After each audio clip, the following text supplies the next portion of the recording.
En information, il y a de l'opinion puis il y a des faits. Puis depuis 25 ans, on a remarqué qu'il y a de plus en plus d'opinions dans les médias. Donc à la radio, à la télévision, dans les journaux, puis surtout sur les réseaux sociaux. On est à une ère où tout le monde peut donner son opinion, mais je pense qu'il y a une façon de bien faire l'opinion. Et c'est pas juste moi je pense que. Moi je pense que c'est d'aucun intérêt. Il faut éclairer le débat. En sachant ça, comment on fait pour faire la différence entre les deux?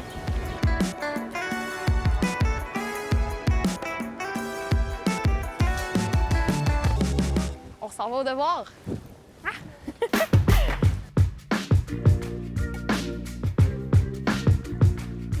Salut Valérie! Allô Estelle. En fait, je voudrais savoir par où on commence quand on lit un journal.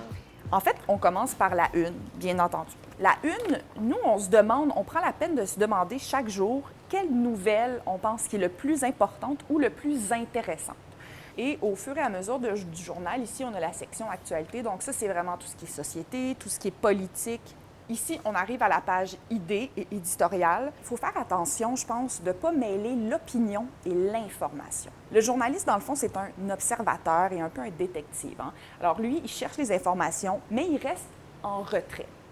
Le journaliste d'opinion ou le chroniqueur, il va s'inclure dans la nouvelle. Les phrases comme « ceci est inacceptable », un journaliste dirait jamais, écrirait jamais ça.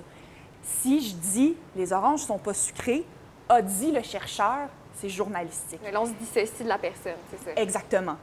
Si je dis « les oranges sont pas sucrées », c'est de l'opinion. Ouais. Donc, est-ce que les faits sont associés à des gens, à des chercheurs, à des politiciens?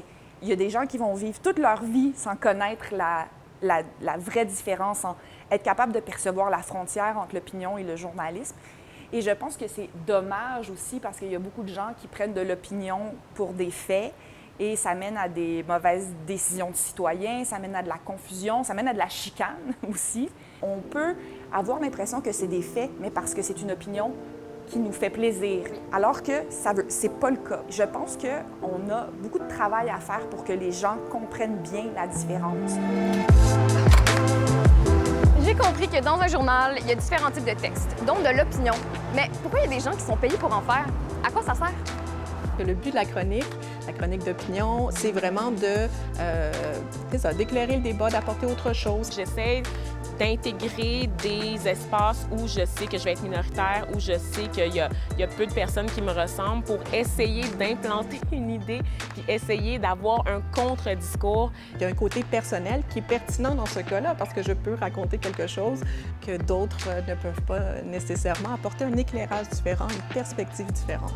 Il faut lire tout le monde et il faut développer l'esprit critique, en fait. C'est qu'à partir des opinions des autres, tu devrais être en mesure de forger la tienne. Pour pouvoir prendre des décisions éclairées, il faut avoir toutes les informations à notre portée donc pouvoir peser le pour et le contre et faire ses propres choix comme citoyen.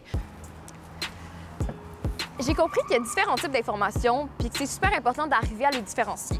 Puis ils ont toutes leurs utilités. Par exemple, l'opinion, ça a vraiment son utilité parce que ça peut m'aider à voir la situation d'une façon différente puis de me faire une idée.